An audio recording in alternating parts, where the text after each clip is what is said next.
Hi guys, welcome back. Welcome to Learn to Code Academy. In our previous video, we created our client key to protect our route. So only those with the client key can access our route. So and it's just we that have our client keys. So nobody else has the client key.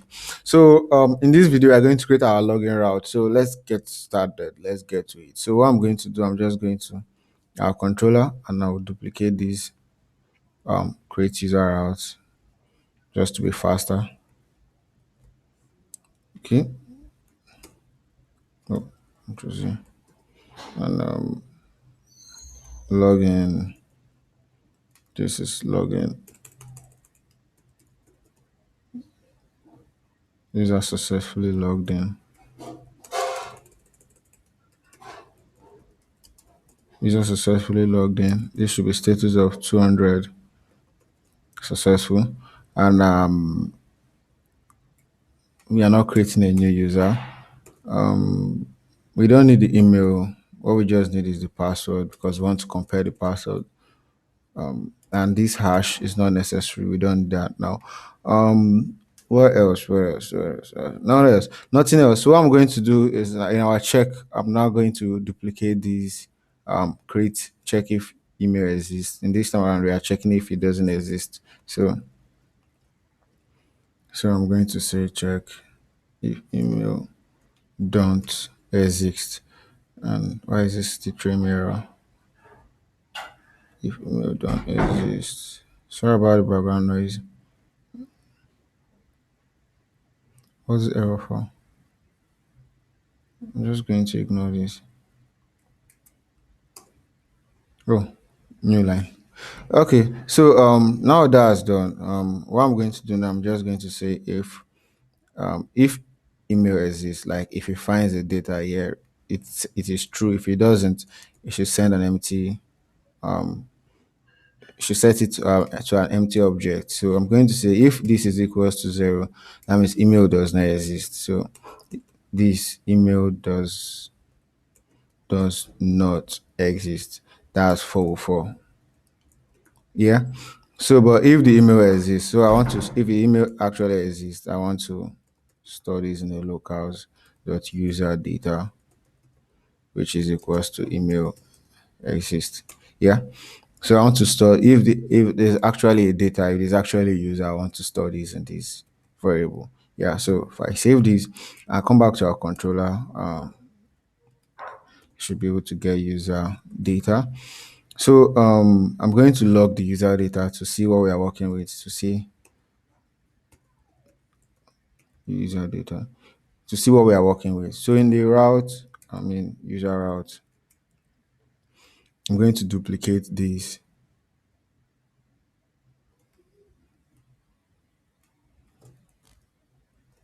So this should be login.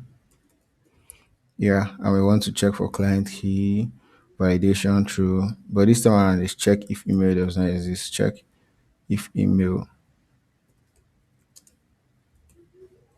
check if email don't exist. Let's copy this and check if email don't exist. And generate a token. If it doesn't exist, it breaks there. But if it does, it runs the next method where it generates a token and log in the user. So we need to import login user, login, sorry, login user. Okay, so that's pretty much it. So let's test it out. So I was testing this before this video. So here's what I'm going to do now. I'm going to run this. Email does not exist. Yeah, because there's no email, there's no user in our database with domain9 email.co. All we have is domain9 email.com. So if I put the that user exists. So yeah, the user has successfully signed in. But what we want to do now, I want to match the password. I want to be sure the password is the password. So what I'm going to do here, I can close this route now at this point. Um, um, yeah, I can close this. So and check. Do I need this again? Nope, don't need this. Yeah. I wanted to log the data. So let me see what the data looks like now. So from the user data, we need to access data values and then the password.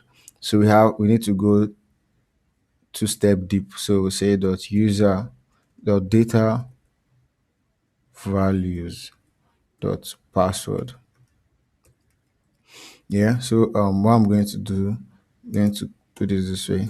Const password is equals to user, or let me just destructure it, user data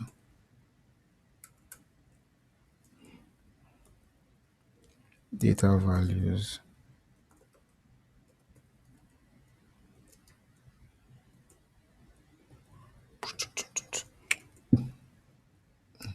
Okay, and that's it.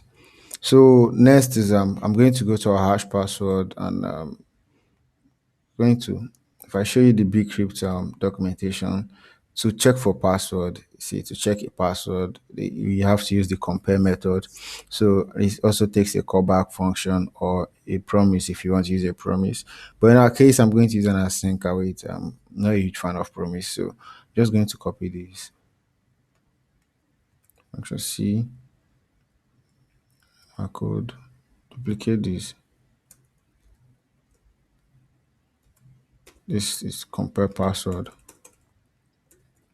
compare password, and paste this here. So what I'm going to do here, I'm going to pass in two arguments, which is the password and the db password. Yeah, so I don't need this. I'm going to use an async await. So maybe it's an asynchronous. So I'll say async await response const response is equals to. So the response is going to return either true or false. So if true, yeah, what's happened? Okay.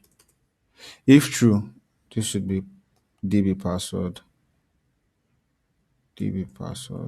and this should be password.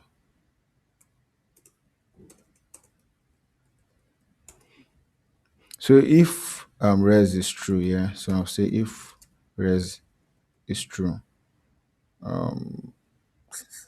let's see, mm,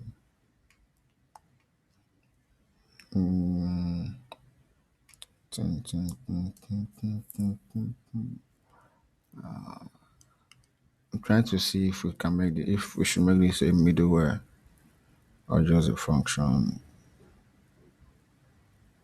Anyway, just let's do this way. Let's do this way. Just return res. We'll do the check there because this is either going to return true or false. So return res. Right. So I'm going to export it by default. I'm going to export it here. Export,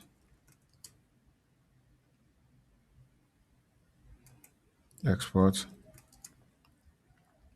Yeah. So remove this. So I'm going to import this, which is hash password and compare password. So hash password is for generating password. The compare password is to compare password. So compare password is compare password. Funny. Anyway, passing the password here, and why is this? And password has already been declared. Where? Oh, this. So because of I'm going to have to rename this to db password, so it makes so it doesn't clash the naming. So I'll just say db password, and then I'll say if hash, if not hash, that if it's false, if not hash, doesn't make any sense. Like what's hash? So it's password. Let me say it's password. Makes more sense this way. If not, it's password. Yeah. So if it's not the user's password, return. I feel I should make this a middleware. I feel I should make it a middleware, but all the same. So if not the password, I want to return 400, which is bad request. The message should be incorrect data or incorrect data. Yeah, incorrect data makes more sense. Incorrect data, and want to create a token, an error message. I mean, const error object equals to error, and then I'm going to push. Let's see. Just going to. There's no need of pushing because hey, it's going to be there. Password is equals. Password is incorrect password. So I'm going to return the error. Data, I mean data error. I should also do the same for for email. You know, I should also do the same for email. Email already exists. So I should also do the same here. I should do similar thing here. Const email, const error, email,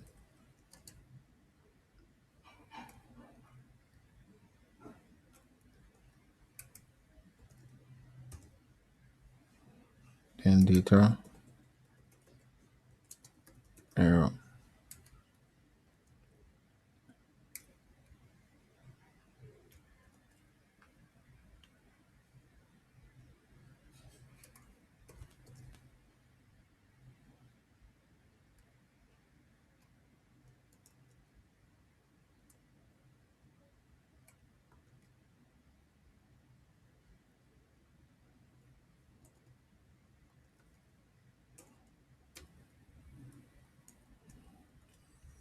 Let's copy this and tired of typing. So error. Okay. And that's just it. And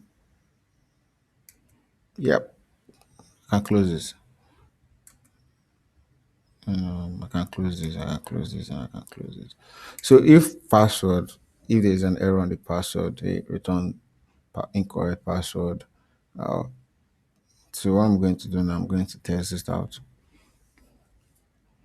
So the email exists here, password does not exist. So I mean the password doesn't match.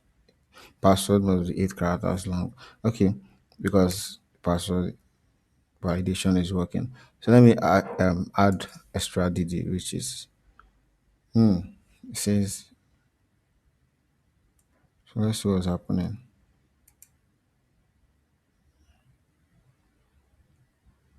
So if pass, okay, I need to add a return statement here so it doesn't run the next line of code.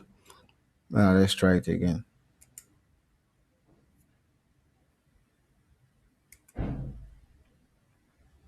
Still generating password for the user.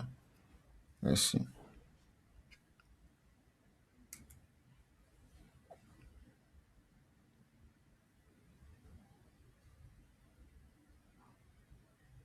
CLG res. Let's see what res is returning.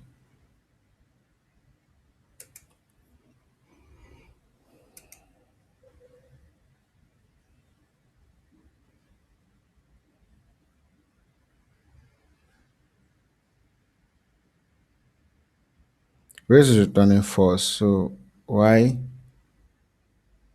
is this running even with the fact that res is returning false? Because the password doesn't match here.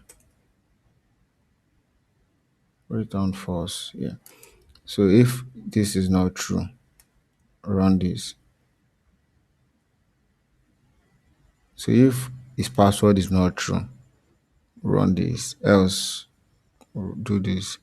Let's log his password. Let's see what's happening. So I'm glad that I'm encountering all this while doing this tutorial. So you might as well understand how to debug your code when you encounter errors too. So let's see. Pending. Okay. Oh, my bad. This should be an asynchronous function, so I have to await this. My bad. My bad. Sorry.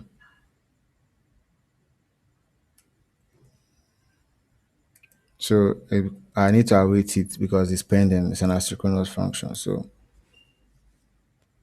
it should work fine now. Incorrect password, yeah. And if I put in the right password, it signs me in. Successfully signs in. Put in the wrong email. Email already exists. What is email already exists? Let me see. Check. Oh, sorry. Email don't does not exist. Not email already exists. Email does not exist.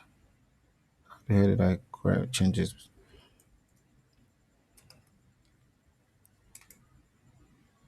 Yeah, makes more sense now. And put in a valid email. Put in a wrong password. Incorrect password must be longer. Okay. Incorrect password. So yeah, we're able to log in successfully. Awesome, nice. And in our next video, we are going to look at the front end. Our next video, we are going to consume these APIs on the front end. So we'll be working on the front end in our next videos for registration, to create our registration UI and integrate our API, and to create our login UI and integrate our API. So thanks for watching. Have any feedback for me, leave it in the comment section below, and do not forget to like and subscribe. See you in the next video. Bye.